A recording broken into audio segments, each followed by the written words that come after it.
Jarra'i rakkoon hammaataan nuti akka ganda bareedetti nu qaban ture rakkoon bishaan dhugaatiiti. Bishaan dhugaatiidhaa hin qabnu laga boqqoo jaalirra gandi warri harree qabu halkan oolee guyyaa oolee halkan bulee gala. Warri harree hin qabne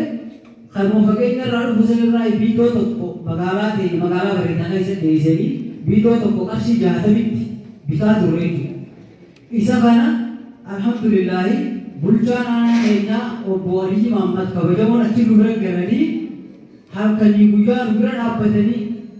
iddoo takka wajjin oollee bullee ida bishaan san afaan dhundee bishaan dhundee shukrii goone loon lama habuu koyyaa kararraa gammaqanii bishaan masanuu dhuganii qotanii ijateenyaan garree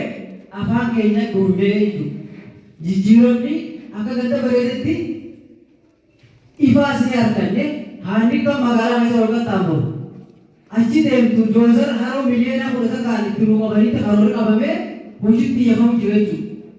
Ijoolleen haroo dhaqxeeti haroo laaltee joozar laaltee maashina asii bishaan darbuu laalteeta